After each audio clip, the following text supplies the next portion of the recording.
নমস্কার প্রিয় শিক্ষার্থীরা এবং আজকে আমার ক্লাস যারা দেখছেন তাদের সবাইকে আমি খাগড়াছড়ি ডিস্ট্রিক্ট অনলাইন স্কুলের পক্ষ হতে অনেক অনেক শুভেচ্ছা জানিয়ে আমি আজকের ক্লাসে সবাইকে স্বাগত জানাচ্ছি। আমি রিপন চাকমা, সহকারী শিক্ষক, খাগড়াছড়ি সরকারি বালিকা উচ্চ বিদ্যালয়। প্রিয় শিক্ষার্থীরা, তোমরা কেমন আছো? আশা করি তোমরা নিজেদের চেষ্টায় এবং বিভিন্ন মাধ্যমের সহযোগিতায় তোমাদের পড়াশোনা নিয়মিত চালিয়ে যাচ্ছ, কারণ আমাদের যে সময় চলে যাচ্ছে সেই সময় আমরা ফিরে পাবো না। তো এই সময়কে অবশ্যই আমরা যতটুকু সম্ভব সর্বোচ্চ কাজে লাগানোর চেষ্টা করব। তো সেজন্যই আমাদের এই প্রয়াস। খাগড়াছড়ি ডিস্ট্রিক্ট অনলাইন স্কুল জেলার সকল শিক্ষার্থীরা এই অনলাইন স্কুলে যুক্ত। আমি আশা করব যারা যারা বিজ্ঞানের শিক্ষার্থী নবম দশম শ্রেণীর, তারা আজকের ক্লাসটি মনোযোগ সহকারে অংশগ্রহণ করবে এবং যদি তোমাদের কোনো পরামর্শ বা প্রশ্ন, জিজ্ঞাসা, কৌতূহল ইত্যাদি থাকে তাহলে বিভিন্নভাবে জানাতে পারো। আমি আশা করি তোমরা কিভাবে জানাবে সে বিষয়গুলো আর আমাকে বলতে হবে না। আমি আর দেরি করব না, আমি পাঠে চলে যাচ্ছি। তোমরা নিশ্চয় আমার গত ক্লাসটি দেখেছো। গত ক্লাসের ধারাবাহিকতায় আজকে আমি পরবর্তী পাঠ নিয়ে আলোচনা করব। আমরা পর্যায় সারণী নিয়ে আলোচনা করছিলাম। পর্যায় সারণীতে কিছু আমরা ধর্মের ব্যাখ্যা পেয়েছিলাম, যে ধর্মগুলো আসলে একটা পর্যায় মেনে চলে, একটা সুনির্দিষ্ট ঘুরে এসে একই ধরনের ধর্ম পাই আমরা। এগুলোকে বলি আমরা পর্যায়বৃত্ত ধর্ম। পর্যায় সারণী মূল উদ্দেশ্য কিন্তু এগুলাই, যে পর্যায়বৃত্ত ধর্মগুলো যাতে সহজে ব্যাখ্যা করা যায়। তো সেই ধরনের পর্যায়বৃত্ত ধর্ম কয়েকটি নিয়ে আমরা আজকে আলোচনা করব। তাই সেজন্য আমাদের আজকের পাঠের বিষয় হচ্ছে, মূল বিষয়বস্তু হচ্ছে মৌলের পর্যায়বৃত্ত ধর্ম। তো বরাবরের মতোই আজকে আমরা আজকের পাঠের মাধ্যমে যে বিষয়গুলো জানতে পারবো সেগুলো আমি সংক্ষিপ্ত আকারে এখানে তুলে রেখেছি। আজকে আমরা পর্যায়বৃত্ত ধর্ম ব্যাখ্যা করতে পারবো। আজকের ক্লাসের মাধ্যমে আমরা পর্যায় সারণীতে পর্যায়বৃত্ত ধর্মের পরিবর্তন বিশ্লেষণ করতে পারবো এবং মৌলসমূহের পর্যায়বৃত্ত ধর্মের পরস্পর তুলনা করতে পারবো। তো প্রিয় শিক্ষার্থীরা, আশা করি তোমরা শেষ পর্যন্ত আমার সাথে থাকবে এবং মনোযোগ দিয়ে অংশগ্রহণ করবে। তো আমরা প্রথমে দেখি পর্যায়বৃত্ত ধর্মে কি কি ধর্ম পাই আমরা। কোনগুলোকে আমরা পর্যায়বৃত্ত ধর্ম বলতেছি? যেমন মৌলসমূহের কিছু ধর্ম আছে যেগুলো হলো এক, ধাতব ধর্ম, ধাতব ধর্ম বা ধাতব বৈশিষ্ট্য।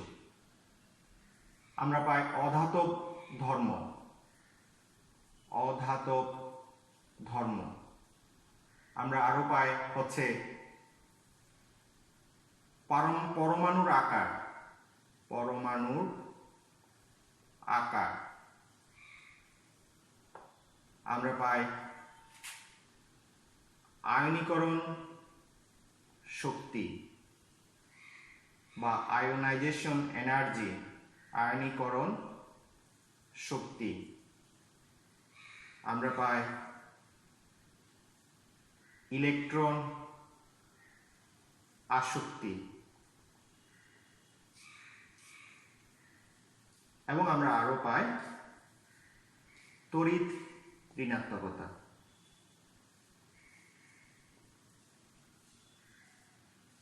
অর্থাৎ অ্যাটমিক সাইজ বা অ্যাটমিক রেডিয়াসও বলি আমরা, ব্যাসার্ধ বলি, পারমাণবিক ব্যাসার্ধ এটাও বলি, আয়নীকরণ শক্তি বা আয়োনাইজেশন এনার্জি বলে থাকি, ইলেকট্রন আসক্তি বা ইলেকট্রন অ্যাফিনিটি বলে থাকি, অ্যাফিনিটিস, এবং তড়িৎ ঋণাত্মকতা বা ইলেকট্রোনেগেটিভিটি যার ইংরেজি পরিশব্দ। তো এই ধর্মগুলো আমরা আজকে এগুলো নিয়ে আলোচনা করব, কিভাবে পরিবর্তন হয় বা এগুলোকে কেন পর্যায়বৃত্ত বলা হচ্ছে। পর্যায়, তোমরা নিশ্চয়ই পর্যায় শব্দের ব্যাখ্যা জানো। পর্যায়তে কি, আমি তারপর আবারও বলি, পর্যায়তে হচ্ছে যে একটা যদি গতিশীল বস্তুর ক্ষেত্রে চিন্তা করি, যে একটা নির্দিষ্ট সময় পর পর সে একই বিন্দুকে একই দিক থেকে অতিক্রম করে, সেটা হচ্ছে পর্যায় পদার্থবিজ্ঞানের ভাষায়। আর এখন আমরা এখানে পর্যায়বৃত্ত বলতেছি ঠিক একই ধরনের মৌলগুলো যখন আমি পর্যায় সারণীতে যখন ঘুরে আসব, ঘুরে এসে একই জায়গায় একই ধরনের ধর্ম পাবো, সেজন্য এগুলোকে পর্যায়বৃত্ত ধর্ম বলা হচ্ছে। এবং সুনির্দিষ্ট ভাবে একটা অর্ডার ক্রম মেনটেন করে পরিবর্তিত হয়, সেজন্য আমাদের এগুলো অধ্যয়ন করা খুব সহজ। তো এখন আমরা আসি এই ধর্মগুলো ব্যাখ্যা। প্রথমে হচ্ছে ধাতব ধর্ম। ধাতব ধর্ম বিষয়টা কি? আমরা নিশ্চয় জানি ধাতু কি। ধাতু হচ্ছে যেগুলো চকচক করে, যেগুলোকে আঘাত করলে শব্দ হয়, হ্যাঁ, এই ধরনের আমরা কিছু ধাতব ধর্ম পাই, ভৌত ধর্ম। পাশাপাশি আধুনিক সংজ্ঞা অনুযায়ী ধাতু বলা হচ্ছে যে সমস্ত মৌলসমূহ ইলেকট্রন ত্যাগ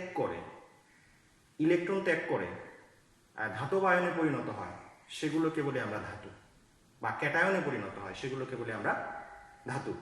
অর্থাৎ মৌলগুলো যখন ইলেকট্রন ত্যাগ করে ধাতব আয়নে পরিণত করে, এবং যে মৌল যত সহজে ইলেকট্রনটা ত্যাগ করে সেই মৌলর ধাতব ধর্ম তত বেশি। তো পর্যায় সারণীতে যদি আমরা দেখি, যখন একই গ্রুপ বা একই গ্রুপে, অর্থাৎ কোনো গ্রুপে যদি ধাতব ধর্মের কথা বলি, তাহলে একই গ্রুপে দেখা যাবে যে যতই আমি উপর থেকে নিচের দিকে যাব, তত সহজে ইলেকট্রনটা ত্যাগ করতে পারে এবং তার ধাতব ধর্ম তত বেশি। তো এভাবে ধাতব ধর্মকে আমরা বলতে পারি।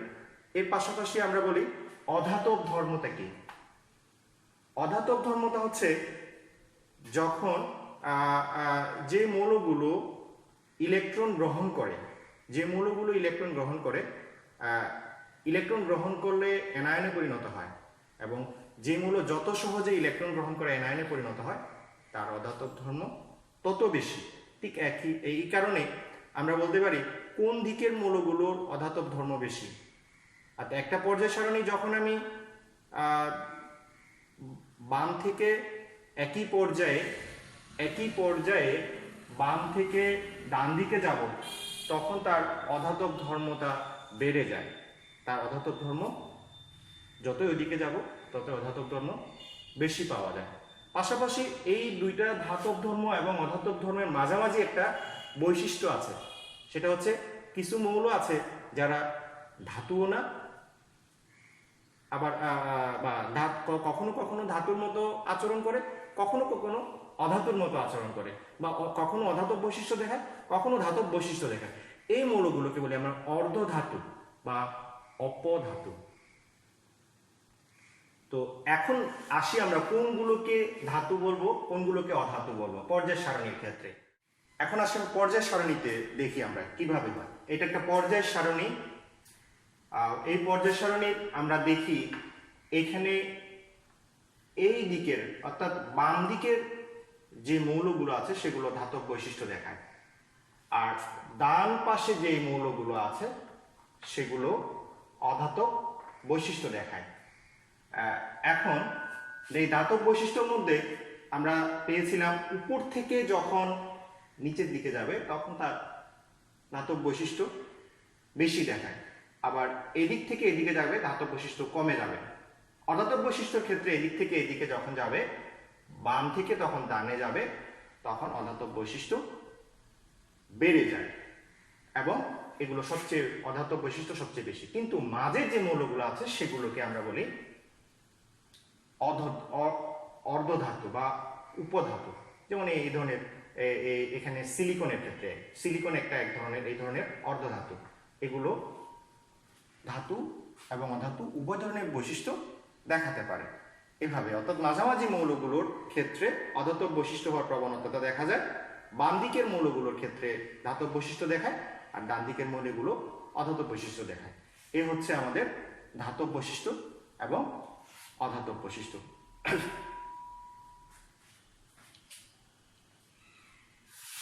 প্রিয় শিক্ষার্থীরা, আমরা এরপরে আসি পরমাণুর আকার বা পারমাণবিক ব্যাসার্ধ কিভাবে পরিবর্তিত হয় এবং কেন হয়। সেই জিনিসটা বোঝার জন্য আমি তোমাদের একটা ভিডিওর মাধ্যমে বিষয়টিকে ব্যাখ্যা করছি। পর্যায় সারণীতে মৌলসমূহের পারমাণবিক ব্যাসার্ধ বা পরমাণুর আকারটা কিভাবে পরিবর্তন হয় বা পরিবর্তনের কারণটা কি, সে বিষয়টা আমরা এই আজকের এই ভিডিওতে জানার চেষ্টা করব। আমরা দেখতে পাচ্ছি একটা পরমাণুর চিত্র বা পরমাণুর ইলেকট্রন বিন্যাস, যেখানে কেন্দ্রে থাকে নিউক্লিয়াসে প্রোটন এবং নিউট্রন থাকে, নিউক্লিয়াসের বাইরে ইলেকট্রনগুলো থাকে। আমরা এখানে দেখতে পাচ্ছি যে তিনটা ইলেকট্রন এবং তিনটা প্রোটন। তাহলে একটা লিথিয়ামের পরমাণু।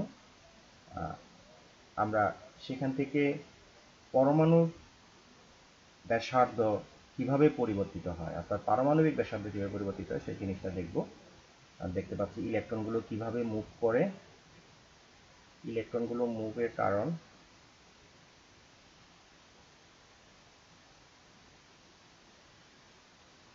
তো এখানে দেখা যাচ্ছে যে অ্যাটমিক রেডিয়াস, অর্থাৎ নিউক্লিয়াস থেকে সবচেয়ে বাইরের স্তরের যে মধ্যবর্তী যে দৈর্ঘ্য বা দূরত্ব, সেটাকে বলি আমরা অ্যাটমিক রেডিয়াস বা পারমাণবিক ব্যাসার্ধ।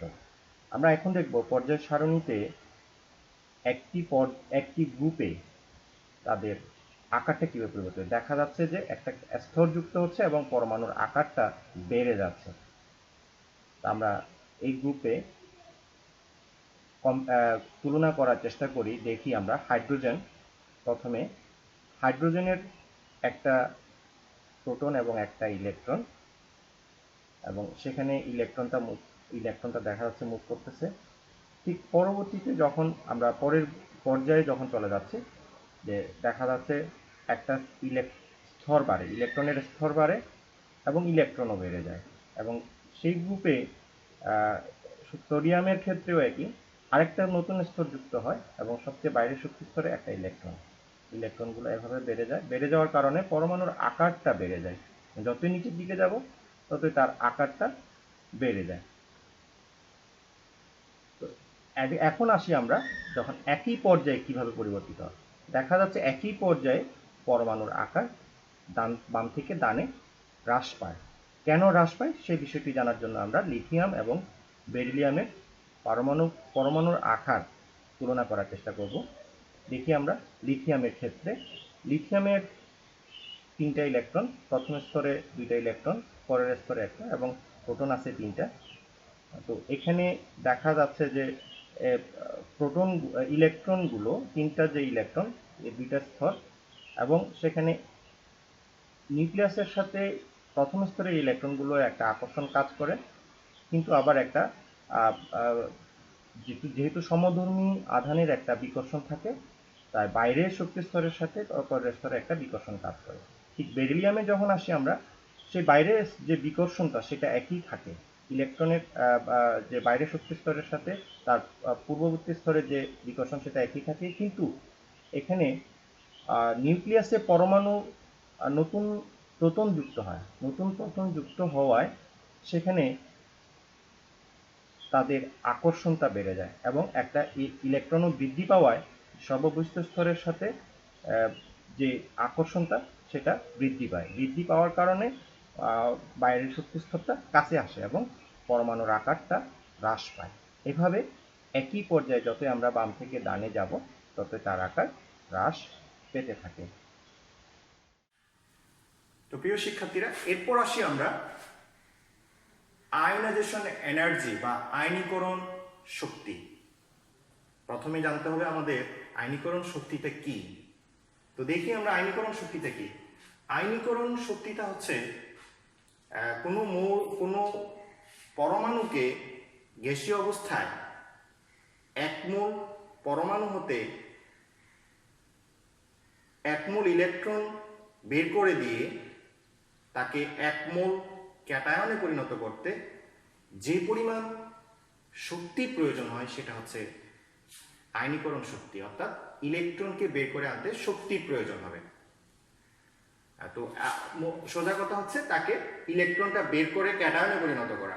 ক্যাটায়নে পরিণত করতে যে শক্তির প্রয়োজন হয় সেটা হচ্ছে আয়নীকরণ শক্তি।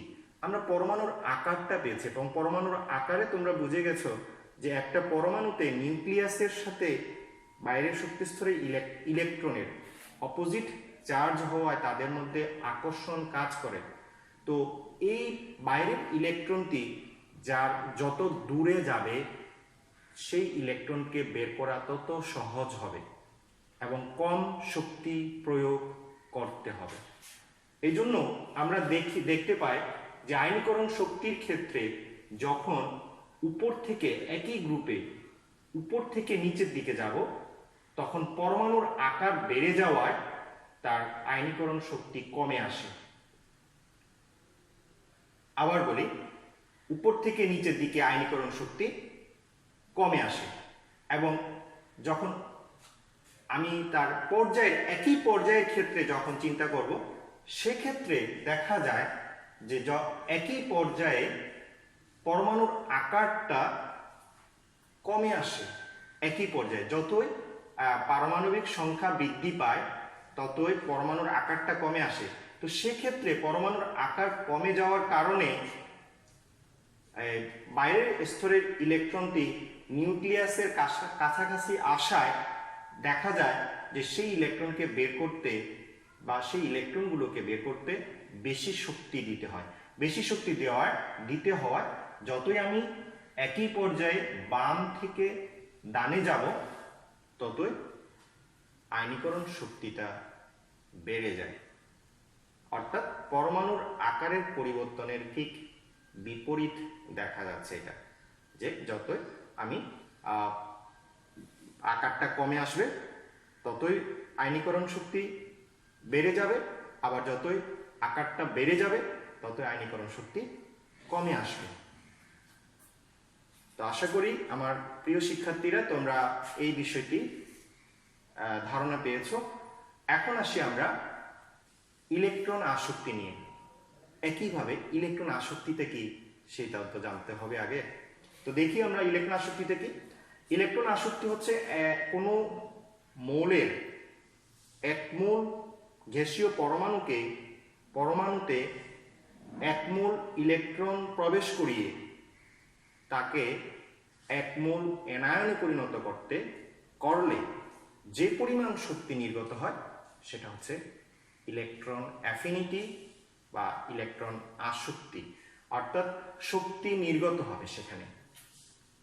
এখন শক্তি নির্গত হবে কখন? যেহেতু আমরা বলতেছি যে ইলেকট্রনকে বের করে দিলে শক্তি প্রয়োজন হয়, তাহলে নিশ্চয়ই ইলেকট্রনকে প্রবেশ করাতে শক্তির প্রয়োজন হবে, শক্তি নির্গত হবে, শক্তি উৎপন্ন হবে বা শক্তি নির্গত হবে। এখন কার বেশি শক্তি নির্গত হবে? যার যত দ্রুত যত সহজে ইলেকট্রনকে নিয়ে আসে তার থেকে তত বেশি শক্তি পাওয়া যাবে, বেশি শক্তি নির্গত হবে। তো এই জন্য দেখা যায় যে পরমাণুর আকার যার বেশি, অর্থাৎ পরমাণুর আকারটা যার বেশি সেখানে ইলেকট্রন অ্যাফিনিটি বা পারমাণবিক শক্তি কমে আসে, আর পরমাণুর আকারটা যার কম তার ইলেকট্রন অ্যাফিনিটি বেশি। ঠিক আয়নীকরণ শক্তির মতো পরিবর্তনটা, অর্থাৎ এটাও আয়নীকরণ শক্তির মতো পরিবর্তন হচ্ছে যে আমি বাম থেকে ডানে গেলে যেহেতু পরমাণুর আকারটা হ্রাস পায় তাই তার ইলেকট্রন অ্যাফিনিটি বা আয়ন ইলেকট্রন আসক্তি বেড়ে যায়। তো এরপরে আসি আমরা ইলেকট্রন অ্যাফিনিটির পরে হলো তড়িৎ ঋণাত্মকতা। তাহলে তড়িৎ ঋণাত্মকতাটা কি? তড়িৎ ঋণাত্মকতাটা হচ্ছে যে যখন মৌলগুলো বন্ধন গঠনের সময়, তাও কি ইলেকট্রন শেয়ারের মাধ্যমে যখন বন্ধন গঠন করে, সমযোজী বন্ধন, যেটাকে বলে আমরা সমযোজী বন্ধন, এই ইলেকট্রন শেয়ারটি কি, যে কোনো পরমাণু যতগুলো ইলেকট্রন দেবে অপর পরমাণু ততগুলো ইলেকট্রন তার পাশাপাশি শেয়ার করবে, এবং শেয়ারের যে ইলেকট্রন জোড়গুলো থাকবে সেই ইলেকট্রন জোড়গুলো উভয় পরমাণুর মাঝে অবস্থান করে। কিন্তু যখন এই দুইটি ভিন্ন পরমাণুর মধ্যে আকারের পার্থক্য হয়, অর্থাৎ কারোর আকার বেশি কারোর আকার কম, ফলে কম আকারের যে নিউক্লিয়াসটা কাছে থাকায় সে বেশি জোরে আকর্ষণ করে, এটাকে বলি আমরা তড়িৎ ঋণাত্মকতা। এই বিষয়টাকে বলি আমরা তড়িৎ ঋণাত্মকতা। অর্থাৎ সমযোজী বন্ধন গঠনের সময় কোনো শেয়ারকৃত ইলেকট্রন জোড়, কোনো পরমাণু তার নিজের দিকে ইলেকট্রন জোড়কে নিয়ে আসার ক্ষমতা বা আকর্ষণ করার ক্ষমতাকে বলি আমরা তড়িৎ ঋণাত্মকতা।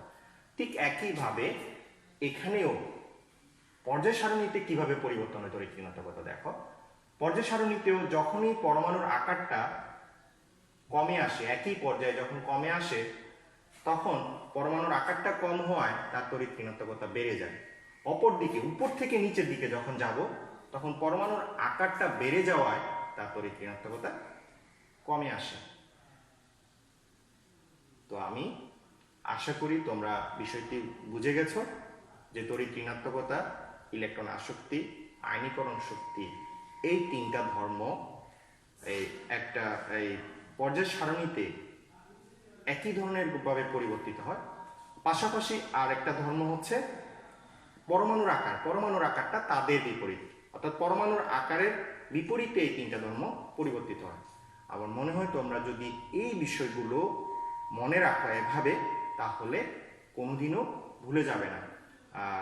এ হচ্ছে আমাদের আজকের আলোচনা। আমি রিপিট করব না। আমি তারপরও তোমাদের একটা সামান্য কাজ দিব, যে কাজটা তোমরা পরে দেখবে। সেটা হচ্ছে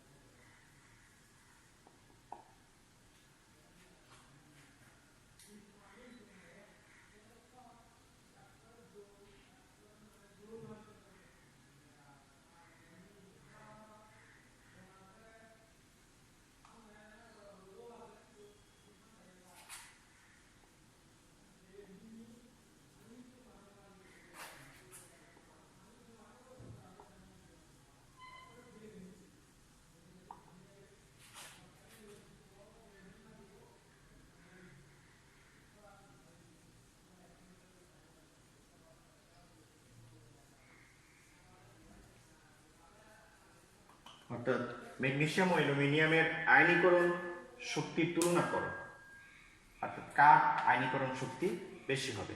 তো প্রিয় শিক্ষার্থীরা, তোমরা আশা করি আজকের এই আলোচনাতে আয়ত্তে আনতে পেরেছ।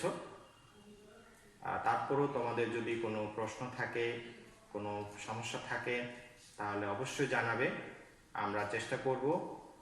তোমাদের সরাসরি হয়তো কাছাকাছি আসতে পারতেছি না, আমরা ভার্চুয়ালি সে বিষয়গুলো আলোচনা করার চেষ্টা করব।